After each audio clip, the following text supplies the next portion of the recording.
Sunday, January 30th, 2022. Now, normally I don't watch this station. I don't like anything that the humans speak. It usually makes me want to cringe.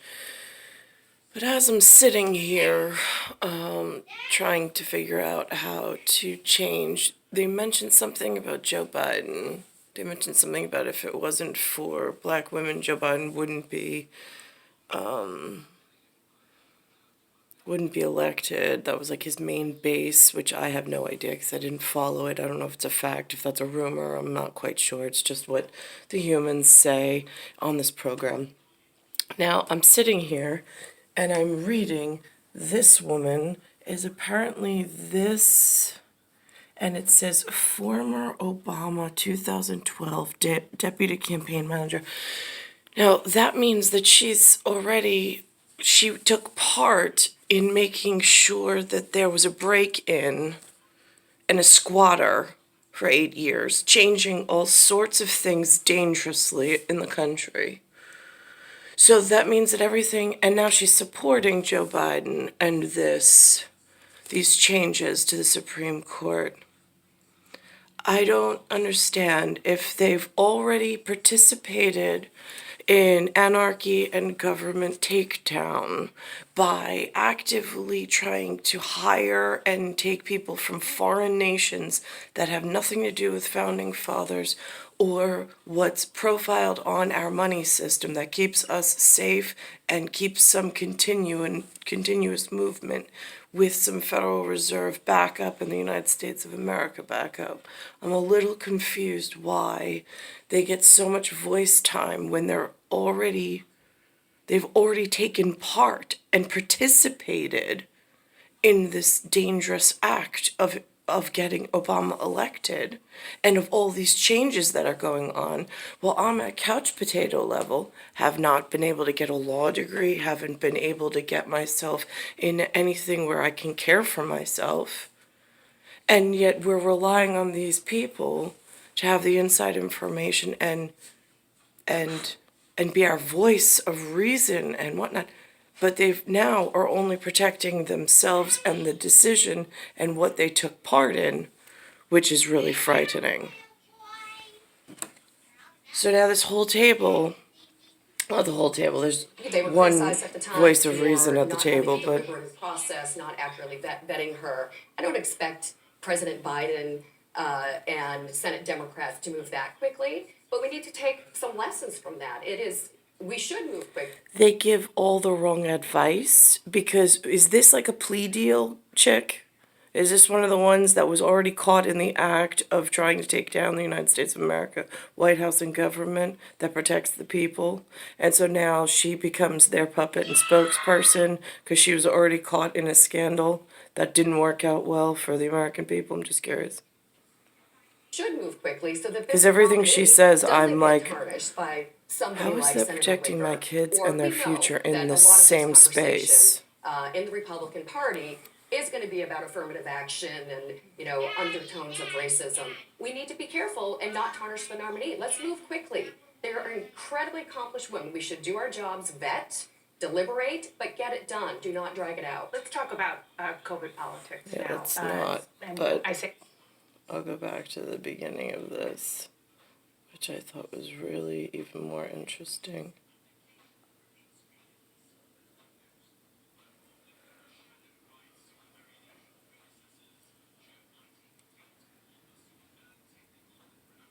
This is called State of the Union with Jake Tapper and Dana Bash.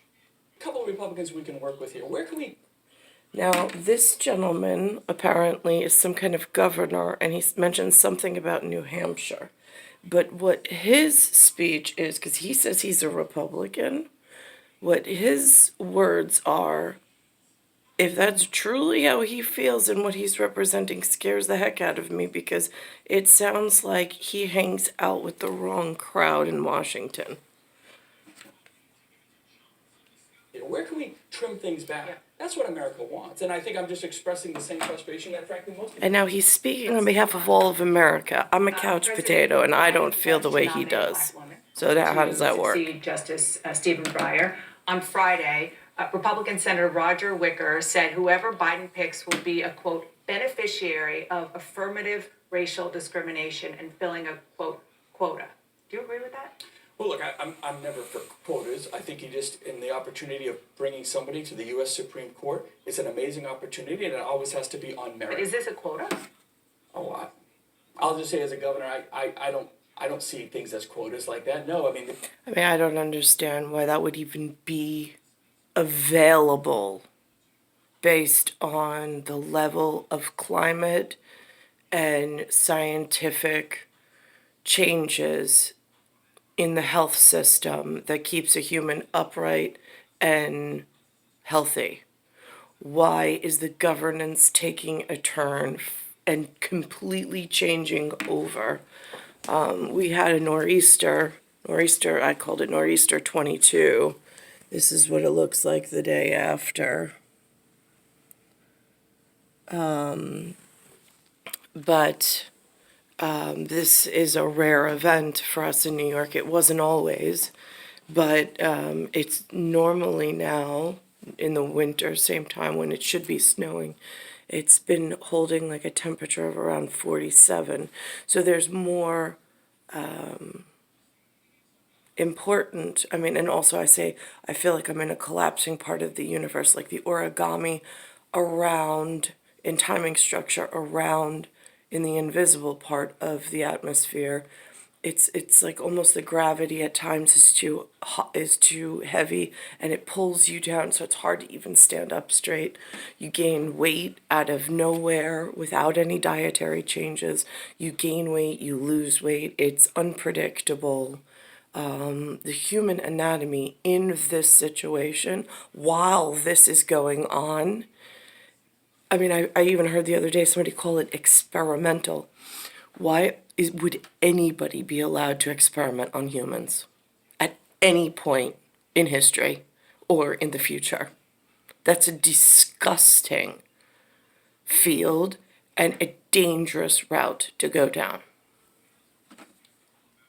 no, there's a very limited number of individuals. You want folks with a diverse set of backgrounds, of course. So in that sense, see, they get this, people like him, my whole life, on this teleportation unit to tell Couch Potato, others, like Americans, as if we're all one vote, wants this diverse thing. They want this. No.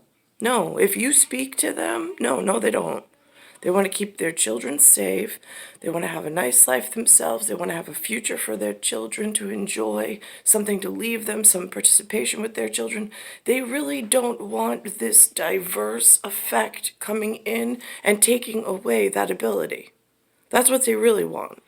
But yet, everybody keeps coming on this teleportation device and voicing over that wanting of your children to be safe and for yourself to be safe and for your opportunity not to be stolen or taken from you. They make it seem like that's a wrong way to want to be. I don't understand humans. They've turned into some like animal promotion whatever in some monstrous way that's just growing in danger for the rest of us who are more unsuspecting and aren't quite sure, or that know but don't have an outlet and a venue and a voice like this story does, which is only helping out other people with perhaps plea deals. I don't know, and I don't know why they were afforded such things. You want somebody that brings a different perspective, and whether it's a person of color, whether it's a woman or a male, whatever. A perspective is one thing, but the members are completely... Why do we have terrorist lists from terrorist organizations that are unwilling to cooperate with what is needed for the greater good?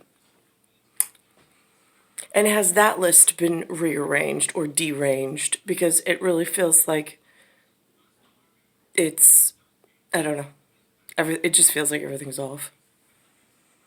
Oh, whatever it might be, you want a variety of perspectives. You're okay with him saying, I'm going to nominate a black woman? If that's what he feels like the Supreme Court needs, and that's what, gets confirmed by the Senate, then that's the process. I think the most important thing. This is the problem. These little votes are like little snapshots that they take. They're like, oh, I got to vote for us. We can move forward. I got to vote for us. We can move forward.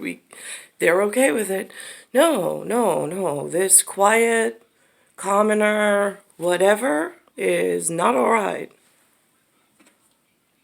The most important thing, what every American wants, is a civil, respectful process on both sides as we move forward. That would be a nice breath of fresh air for America, and I think that's what everyone hopes for. I want you to listen to what the former president, Donald Trump, said at a rally last night about the people who stormed the Capitol on January 6th. If I run and if I win, we will treat those people from January 6th fairly. We will treat them fairly. And if it requires pardons, we will give them pardons because they are being treated so unfairly. Your response? Look, the folks that were part of the riots and frankly the assault on the U.S. Capitol have to be held accountable. There's a rule of law. I don't care whether you were. Why are you not supporting your fellow Republican? He claims to be a Republican. Whether you were part of the burning cities and Antifa in 2020, you were storming the Capitol in 2021. Everybody needs to be held fairly accountable across. That's part of leadership. They shouldn't be pardoned. Of course not. Oh my goodness, no. Would you like to have the former president campaign with you in your re-election campaign in New Hampshire? I don't need anyone to campaign with me. Look, I'm a big believer that as a candidate, you got to stand on your own 2 feet. You got to look your fellow citizens in the eye. You got to earn their vote as you, not as endorsements. Endorsements are fine and all that kind of stuff. But at the end of the day, I'm a big believer whether you're running for the planning board, governor, or president, you got to look folks in the eye and earn the votes yourself. Governor, thank you so much for being here. It's nice to see you in person. In person. I don't know what that Antifa thing is. I must have missed that in the human whatever. It's star 1978, star 8378, Cattaruzza. It's Earth, solar system, Milky Way, universe, galaxies, broken. And it's Bayside Station, Bayside, New York, 11361.